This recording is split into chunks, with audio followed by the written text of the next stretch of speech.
할렐루야. 아멘. 네, 오늘도 주의 말씀을 통해서 여러분 모두에게 주님의 크신 평강과 은혜가 흘러 넘치기를 간절히 소원합니다. 아멘. 여러분, 우리는 한 몸 된 공동체입니다. 여러분 믿으시죠? 아멘. 네, 우리가 참 하나가 된 마음으로 이 공동체를 세워 나가야 하는데요. 비록 현재 바이러스로 인해서 온 나라가 참 어려움 가운데 처해 있지만 우리가 이럴 때일수록 믿음으로 더욱더 이게 하나 됨으로 이 어려움들을 잘 극복하고 이겨내고 또한 승리하기를 간절히 소원합니다. 아멘. 이제 곧 총선이 다가오는데요. 정당마다 벌써 이 총선 준비를 하느라 이게 분주한 것 같습니다. 그런데 이 총선이든 대선이든 언제나 그렇듯 이 시즌만 되면 이 정당의 국회의원들끼리 서로의 계보를 분류하기 바쁘죠. 그 메뉴에 정점이 되는 몇 명의 정치인들을 두고 그 밑에 몇 명이 속해 있는지 그 관심거리가 되기도 합니다. 그렇게 열심히 이렇게 물밑 작업도 하고요. 이 정당엔 주로 몇 개의 큰 계보가 있고 그 중에 서열은 현재 누가 1위인가 누가 2위인가 뭐 주요 쟁점이 되기도 하고요. 게다가 이 국회의원 공천을 앞두게 되면 더더욱 어떤 계보와 파벌들이 더 강조가 되기도 하죠. 그리고 힘 있는 파벌에 줄을 서려고 이게 노력하기도 합니다. 힘 있는 사람 밑에만 들어가면 단기간에 요직을 차지할 수도 있기 때문이죠. 그런데 이렇게 누구 밑에 들어가거나 파벌이 생기게 될 때 가장 무서운 게 뭔가 하면 이 절대적인 배타성을 가질 수 있다는 것이죠. 즉 누구를 좋아하는 게 문제가 아니라 내가 선택한 그 사람을 빼고 나머지에 대해서는 이 거리감을 두게 된다는 겁니다. 나는 그 사람 파가 아니야. 그러면서 이 분명한 배타성을 갖게 될 때 참 이것이 문제가 되는 것이죠. 이렇게 파벌과 어떤 당파와 계보 이런 것은 어쩔 수 없는 이 땅의 또한 한계가 아닌가 또 이게 생각을 해봅니다. 하지만 어떠한 공동체든지 그 파벌과 당파가 많아지면 이 소망이 없죠. 결국엔 다 제각각 갈라지게 될 것이 뻔하기 때문입니다. 그런데 참 어쩌면 부끄럽게도 지난 교회 역사를 이렇게 가만히 보면 교회만큼 파벌이 많고 또한 이렇게 당파가 많은 그런 공동체도 없죠. 2000년 세계교회의 역사나 130년 한국교회의 역사를 보면 얼마나 이 수많은 파벌이 있습니까? 서로 마음이 안 맞으면 갈라서기도 하고 그렇게 따로 일을 하기도 하고요. 마음 가운데 누구를 그 중심으로 하는 그런 배타적인 그러한 모습들, 그로 인한 어떠한 분리와 분열의 모습, 뭐 이런 모습들이 많이 있어 왔죠. 근데 사실 이것은 오늘만의 문제는 아닙니다. 이미 초대교회 때부터 이런 문제가 있어 왔죠. 특히 이 고린도 교회는 사실 초대교회의 모든 문제들을 다 안고 있습니다. 그 중에 가장 두드러진 문제가 바로 이 분쟁에 대한 것인데요. 오늘 본문 11절을 보시면 이 사도 바울이 에베소 지역에 머물면서 이 고린도 교회의 여러 소식을 듣게 되는데 그 중에 이게 분쟁이 있다는 소식을 듣게 되죠. 즉 지금 이 성도들이 모여서 하는 말이 무엇인가 하면 나는 바울에게 속해 있어. 나는 아볼로에게 속해 있어. 나는 게바에게 속해 있는데 나는 다 필요 없어. 나는 그리스도에게만 속해 있어. 이렇게 네 개의 파벌로 나뉘어져 있다는 것이죠. 분명 고린도 교회는 하나죠. 하나의 교회인데 하나인 교회가 지금 어쩌면 이렇게 네 개처럼 움직이고 있는 것이 이들의 실상이었습니다. 근데 바울이 내가 너를 낳았다 말할 정도로 그야말로 이 교회의 개척자거든요. 그래서 참 많은 사람들이 그래 역시 이 개척한 사람이 중요하니까 역시 그 개척자의 목회 철학과 모든 것을 지금도 그대로 유지하는 게 옳다 생각합니다. 그러면서 사도 바울을 옹호했던 사람들이 있었던 것이죠. 또 두 번째 부류는 바울이 떠난 뒤에 왔던 아볼로를 따르는 그런 부류가 있었죠. 아볼로는 당시 지식인들의 도시였던 알렉산드리아 출신입니다. 그래서 참 많은 지식이 있고 참 말솜씨도 참 유창했습니다. 거기에 비하면 바울은 왠지 뭔가 이건 부족해 보이고 말도 잘 못하는 사람처럼 보였던 것이죠. 그래서 바울이 떠나간 뒤에 그 성도들이 아볼로에게 이게 아주 반하게 됩니다. 야, 아볼로는 참 대단하지 않아? 참 말 잘하지 않아? 너무 이거 훌륭하지 않아? 이렇게 아볼로에게 이제 집중하는 사람들이 있었죠. 그리고 세 번째 부류의 사람은 게바, 즉 이 베드로를 따르는 사람들인데요. 지금 베드로를 중심으로 모인 이 사람들은 율법을 중시하는 그러한 경향이 있었죠. 우리가 그래도 이 율법을 중심으로 우리가 해야 하지 않겠어? 바울이 너무 율법에 대해서 자유한 것 같지 않아? 게다가 이 고린도를 생각해봐. 이 지역이 어떤 곳이야? 너무나 이 성적으로 문란하지 않아? 그래서 우리는 이 율법이 필요해. 우리는 좀 법을 많이 좀 이렇게 가지고 있어야 돼.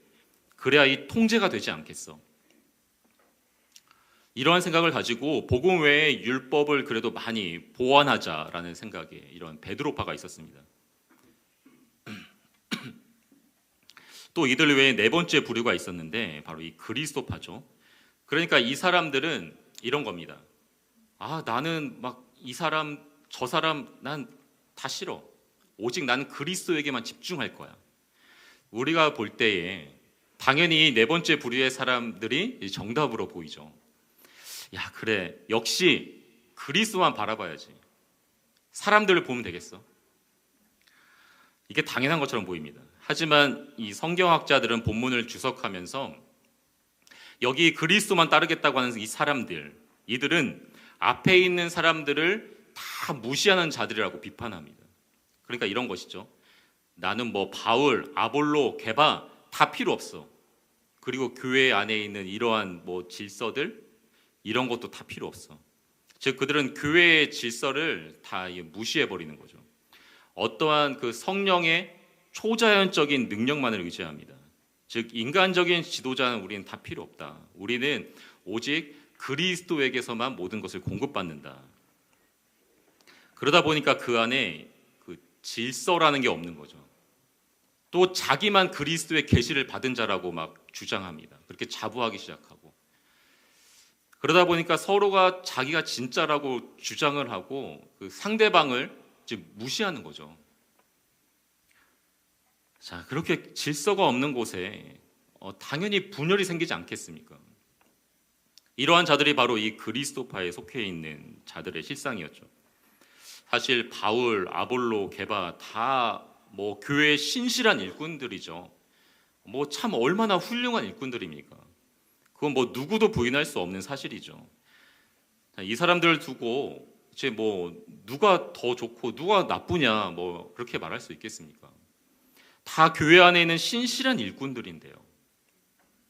각자가 자기의 소명과 은사를 따라서 또 자기가 그 맡은 시기에 이 교회를 참 열심히 섬겼던 이들입니다.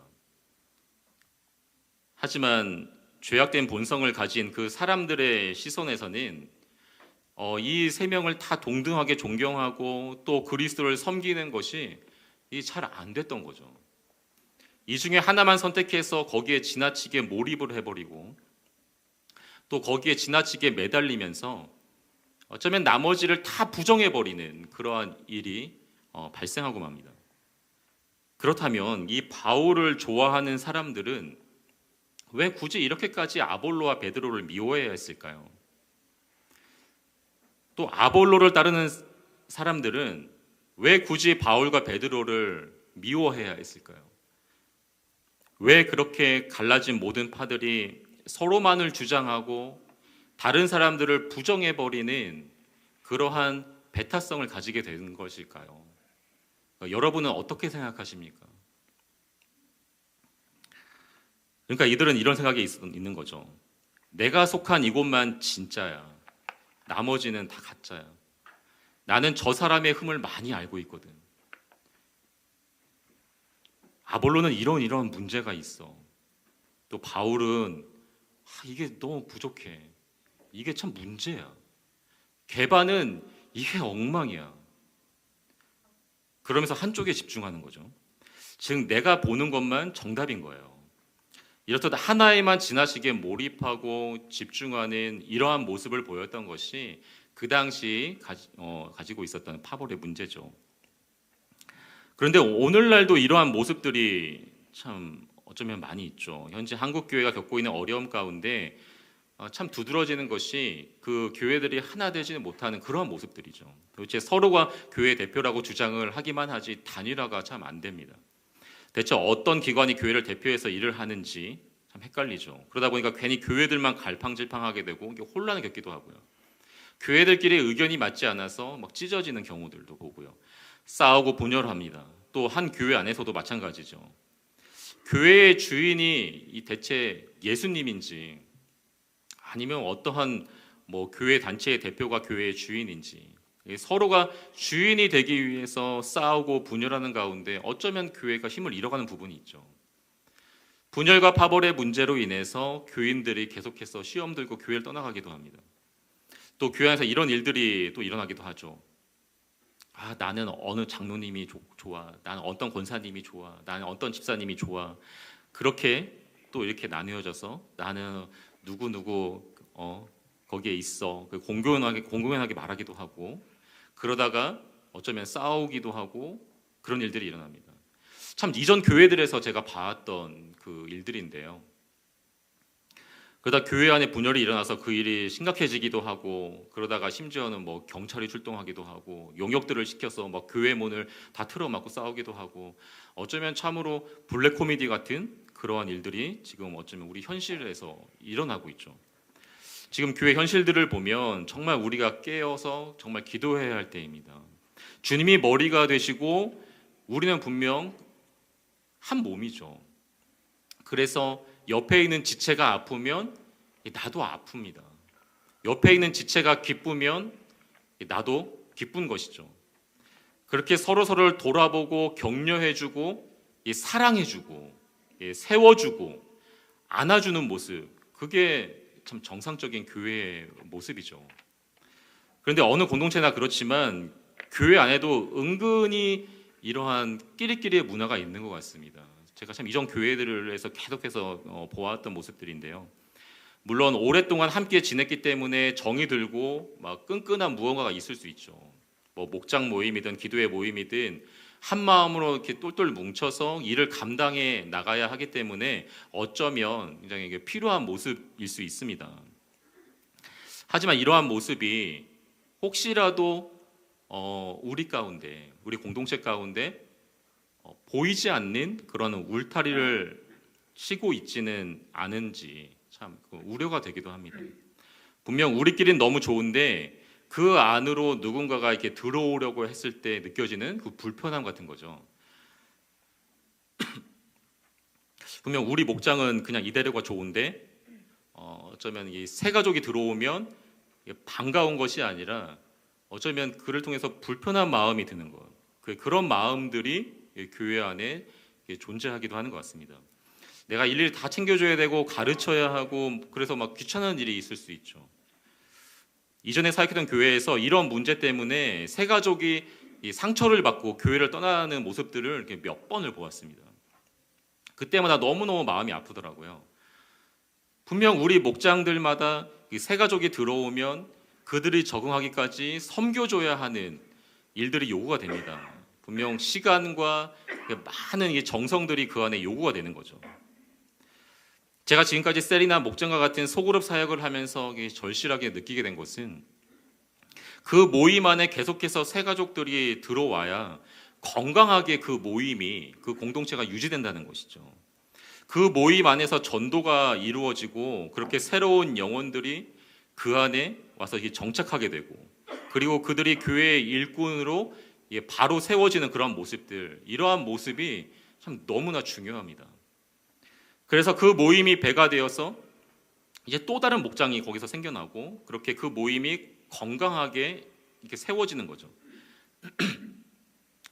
이러한 모습들을 통해서 교회가 더욱더 든든히 세워져 가는 그런 모습들을 보았습니다. 그런데 문제는 그러기 위해서는 먼저 우리의 어떠한 그 희생과 헌신이 요구된다는 것이죠. 우리가 사람을 바라보고 그저 우리끼리 모이는 것이 좋다, 거기서 끝나는 것이 아니라 반드시 그 모임을 통해서 잃어버린 그 영혼들이 주님 품으로 돌아와야 합니다. 노방전도를 통해서 불신 영혼들을 전도할 수도 있겠지만 우리 목장 모임을 활용하는 것이 정말 좋은 방법이죠.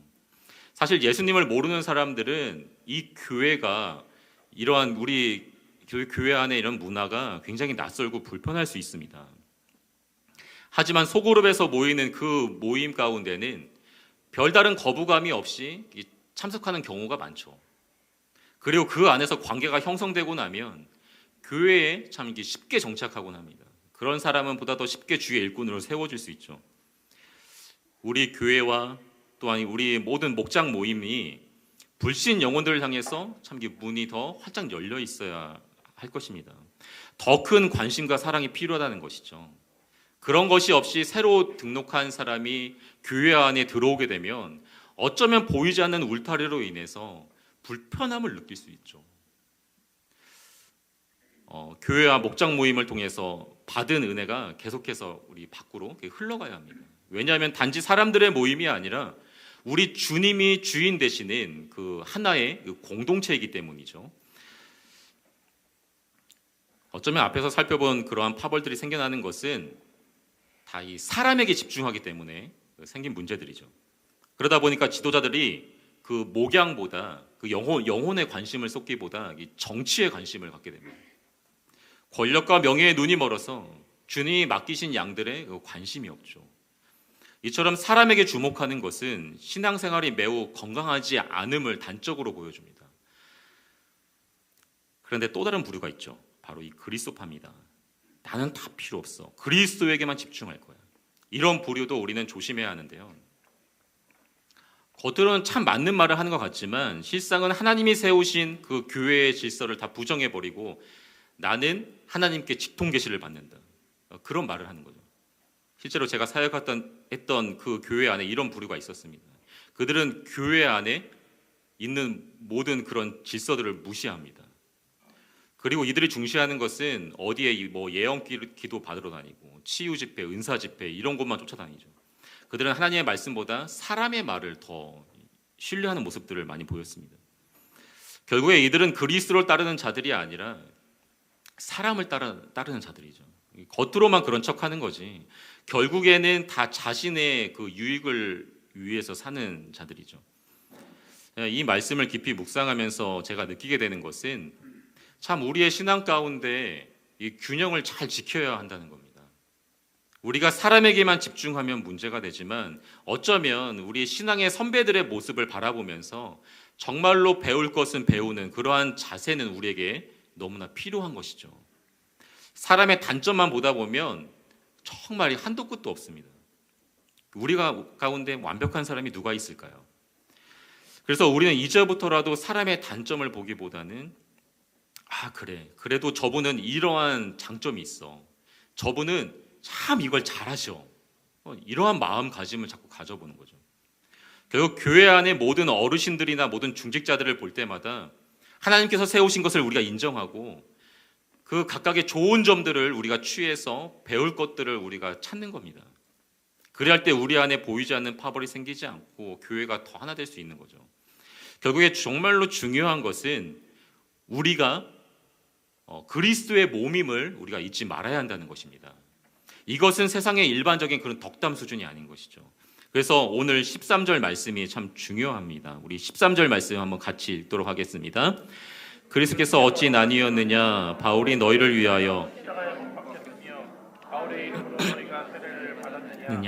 아멘. 자, 이것에 대해서는 뒤에 12장에서 더 자세히 설명하고 있는데요. 그러니까 어찌 보면 교회 안에서요, 어떠한 분들은 머리처럼 일하시고요, 어떠한 분들은 발처럼, 또 어떠한 분들은 손처럼 일하는 분들이 계세요. 다 다양한 분야에서 일을 감당하고 계십니다. 또 눈, 코, 입, 귀처럼 이게 다 달라 보일 수 있어요. 하지만 중요한 것은 달라 보이지만 다 연결되어 있다는 것이죠. 다 연결되어 있어요. 그 각각의 역할이 다 필요해요. 우리가 오늘 교회 안에 속해 있다는 것은 내가 동의하든 동의하지 않든 간에 우리는 거대한 하나의 몸이라는 겁니다. 우리는 하나의 몸이에요. 이걸 먼저 인정하셔야 합니다. 우리 신체 부위가 다 붙어 있어야지만 그 몸이 온전할 수 있죠. 내가 좀 대단해 보이고 멋있다고 해서 코나 입이 떨어져 나가버리면 얼마나 그 추한 모습이겠어요. 또 손이 발을 바라보면서 야, 너 냄새나. 더러우니까 좀 떨어져 나가. 그런데 발이 없으면 어떻게 걸어 다닙니까? 어떻게 걸어 다닐 수 있겠어요? 그리고 교회 안에서 우리가 분열될 수 없는 가장 큰 이유는 우리 모두가 다 붙어 있어야만 그리스도의 온전한 몸이 되기 때문에 그렇습니다. 비록 부족해 보여요. 어쩌면 성격이 괴팍한 사람일지라도 그들이 다 함께 붙어 있어야만 진정한 그리스도의 몸이 되는 것이죠. 이것을 우리가 분명히 인정하길 간절히 소원합니다. 사고가 나서 팔다리가 절단이 되고 막 머리가 깨지고 입과 코가 막 뭉개졌어요. 그런 모습을 볼 때 어떠십니까? 너무나 흉측하죠. 참혹합니다. 마찬가지예요. 교회의 어떠한 문제로 인해서 어떠한 어려움으로 인해서 그냥 여기저기 사람들이 떨어져 나가버리면 이와 같은 참혹한 모습이 되어버리는 것이죠. 건물만 서 있다고 교회가 아니죠. 그 안에 공동체가 온전히 서 있어야 합니다. 그리스도의 몸이 온전히 서 있어야 합니다. 그리고 바울이 또 한 가지를 얘기하는데요. 그것은 십자가에 못 박히신 분이 바울도 베드로도 아볼로도 아닌 바로 예수님이시라는 거죠. 교회에 나와서 교회에 왔는데 우리에게 사람만 보이면 거기에 문제가 있습니다. 예배를 드릴 때 사람만 보인다? 이건 문제가 있는 거예요. 우리의 시선이 누가 예쁜가? 오늘 누가 무슨 옷을 입고 왔나? 누가 어떤 머리를 했나? 그런 것만 자꾸 보이면 어떻게 이 예배에 집중이 되겠어요? 우리가 예배에 집중하려면 우리가 예수님만 바라봐야 하는 것이죠. 그런데 자꾸만 우리 시선이 다른 곳에 머물게 되니까 그게 문제가 되는 것이죠. 어떠한 목사님이 계신데 그 목사님이 뭐 아무리 대단하다 해도 그 목사님이 나를 위해서 죽지 않았잖아요. 어떤 목사님은 꼭 연예인 같습니다. 그래서 그런 분들만 무슨 대단한 것처럼 지켜 세우고 저기 시골에서 어렵게 목회하시는 분들은 초라하게 생각하는 그러한 생각들, 정말 잘못된 것이죠. 그래서 바울은 너희들의 죄를 씻을 수 있는 분은 오직 예수님 뿐이다. 그러니 사람에게 집중하지 말라는 겁니다. 그래서 우리는 계속해서 시선을 고정하는 훈련을 해야 합니다. 예수님께 집중하는 훈련. 이것이 우리 신앙생활에서 너무나 중요한 것이죠. 이것을 절대 놓치면 안 됩니다. 예전에 교황이 우리나라를 방문한 적이 있죠. 그때 참 나라가 떠들썩했습니다. 그러는 와중에 그 세월호 유가족 가운데 한 명에게 세례를 베풀어서 화제가 되기도 했는데요. 한 많은 언론들이 그것을 뭐 대단한 것처럼 크게 보도했습니다. 하지만 그 세례가 어떤 것입니까? 누구의 이름으로 받았는지가 중요하지 누가 세례를 베풀었는가가 중요한 것이 아니죠. 오늘 본문과 같은 상황이 마치 이런 것이죠. 나는 바울에게 세례를 받았어. 나는 아볼로에게 세례를 받았어. 이렇게 자기가 누구에게 세례를 받았는지를 가지고 또 파벌이 나누어지는 거예요. 그래서 나는 누구 세례파, 나는 누구 세례파 그렇게 또 나뉘어지는 겁니다. 오늘도 마찬가지죠. 어떤 굉장히 유명한 목사님이 계신데 그 목사님에게 세례를 받고 나서 나 이래봬도 그 목사님께 직접 세례를 받았어. 자, 이 사진 좀 봐봐. 나 이 목사님의 세례 받았어. 물론 좋을 수 있겠죠. 하지만 정말 중요한 것이 무엇인지 망각해버리는 것이죠. 우리가 온전히 예수님께만 집중하면 온 교회 성도가 하나가 될 수가 있습니다. 우리는 서로가 다 다르지만 다 너무 다르죠. 성격도 다르고 말투도 다르고 다 달라요. 다 달라요. 다 다르지만 우리 어떻습니까? 예수 그리스도의 이름으로 세례를 받은 그 사실은 다 똑같죠. 그렇게 우리는 한 몸이 된 것입니다. 이제 마지막으로 바울이 하나가 되기 위한 수고에 대해서 말을 하는데요. 오늘 10절이 맨 앞에 나와 있지만 사실 이것이 결론입니다. 우리 10절 한번 같이 읽도록 하겠습니다. 형제들아 내가 우리 주 예수 그리스도의 이름으로 너희를 권하노니 너희 가운데 분쟁이 없이 같은 마음과 같은 뜻으로 온전히 합하라. 아멘. 네, 온전히 합하라 하는 겁니다. 온전히 합하라. 여기서 형제들아 이 말에 주목하셔야 합니다. 흔히 교회 안에서 형제님, 자매님 그렇게 말할 때 굉장히 식상하게 생각하기 쉽죠. 하지만 실제로 초대교회 안에서는 이런 말들을 썼습니다. 이 말의 의미가 무엇인가 하면 정말 그 한 부모 밑에서 태어난 내 형제, 내 자매라는 거예요. 오늘날 교회가 조직이 강조가 되면서 뭐 집사, 권사, 장로, 목사 뭐 이렇게 직분이 나뉘어졌지만 가장 중요한 직분은 그리스도 안에서 우리가 다 같은 형제, 자매라는 겁니다. 직분이 달라질수록 권위의식을 갖는 것은 성경적인 거 아니에요. 성경대로가 아닙니다. 누가 더 높고 낮고 그런 거 없습니다. 다 같은 형제 자매예요. 우리가 아버지라 부르는 하나님께서 동일하시기 때문에 우리는 다 같은 형제 자매인 줄로 믿습니다. 우리가 정말로 내 옆에 있는 지체들과 내가 한 가족이다. 그렇게 생각한다면 우리 교회의 분위기가 어떻게 될까요? 정말 상상만 해도 너무 좋지 않으십니까? 오늘 바울이 성도들을 형제라고 부르는 것, 예수님이 우리에게 형제라고 부르는 것, 단순히 교회 안에서 부르는 그런 호칭이 아니라 진짜 가족이라는 겁니다. 진짜 가족이라는 거예요. 진짜 한 몸이라는 거예요. 그리고 바울이 이어서 말하죠. 같은 마음과 같은 뜻으로 온전히 합하라. 그런데 사실 이게 얼마나 어려운지 다들 잘 아실 겁니다. 너무 잘 아시죠. 어떻게 생각이 다른데 내가 어떻게 저런 사람하고 같은 뜻을 품을 수 있어? 교회에 왔는데 정말 얼굴도 쳐다보기 싫은 저 사람하고 내가 어떻게 하나가 될 수 있어? 내가 어떻게 한 몸이 될 수 있어? 차라리 주방 가서 혼자 봉사하면 하고 말지 절대 용납할 수 없는 저런 사람 나는 품을 수 없어. 하지만 성경은 뭐라고 말씀합니까? 너희가 온전히 합하라 말씀합니다. 여기서 우리가 반드시 기억해야 할 것은 하나가 되기 위해서는 그냥 되는 게 아니라는 겁니다. 우리가 분명히 반드시 수고를 해야 합니다. 그냥 되어지는 것이 아니라는 것이죠. 수고를 해야 합니다. 우리가 이 수고라는 말에 주목해야 합니다. 절대로 그냥 되지 않습니다. 수고를 해야 하는데요. 전에 사역하던 그 교회 한 여집사님이 간증을 하시는데요. 정말 너무 정말 보기도 싫은 사람이 있다는 거예요. 도저히 용납할 수 없는 사람이라는 겁니다. 그런데 한 교회 안에 있는 성도들은 한 가족이다, 한 몸이다라는 그 말씀을 듣고 그 너무너무 싫은 그 사람을 놓고 그 사람을 마음에 품고 밤낮으로 기도하셨다는 거예요.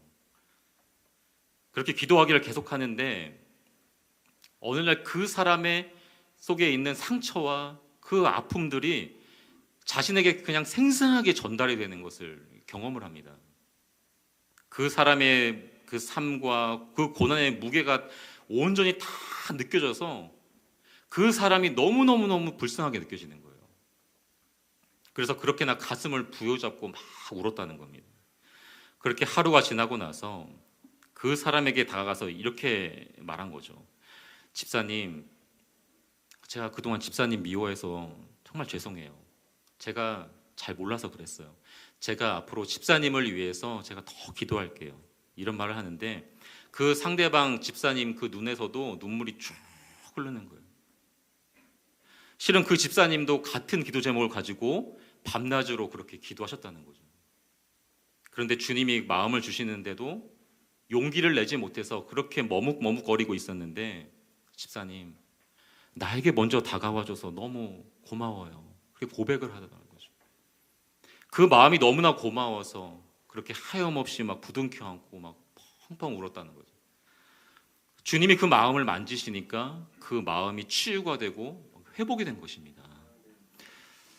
우리는 할 수 없지만 분명 주님은 모든 걸 가능케 하실 줄로 믿습니다. 우리가 볼 때에는 하나 될 수 없어 보이는 부분들이 많죠. 내가 어떻게 저 사람하고 하나가 될 수 있어? 어떻게 한 몸이야? 그럴 수 있겠지만 정말 우리가 주님께 다 맡겨드리고 우리가 기도하면 정말로 기적과 같은 일들이 우리 공동체 가운데 이루어지는 것이죠. 그 아름다운 기적을 우리 모두가, 우리 교회가 분명히 경험하게 되기를 간절히 소원합니다. 우리가 올 한해 사역을 시작하면서 그리스도의 그 사랑의 빛이 우리 마음 가운데 정말 환하게 비춰줘야 합니다. 그를 통해 내 안에 정말로 그 용서하지 못했던 그 사람, 정말 어쩌면 우리 안에 알게 모르게 보이지 않는 그러한 깨어진 부분들, 깨어진 그 관계들, 어쩌면 분열되어 버린 그 마음들, 그러한 모든 마음들이 다 치유가 되고 다 회복돼야 합니다. 그래서 올 한해 우리 성은교회가 진정으로 주님이 기뻐하시는 교회, 그리고 더욱더 하나가 되고 더욱더 크게 부흥하고 성장하는 그런 교회로 더욱더 든든하게 세워져 갈 수 있기를 주님의 이름으로 간절히 축원합니다.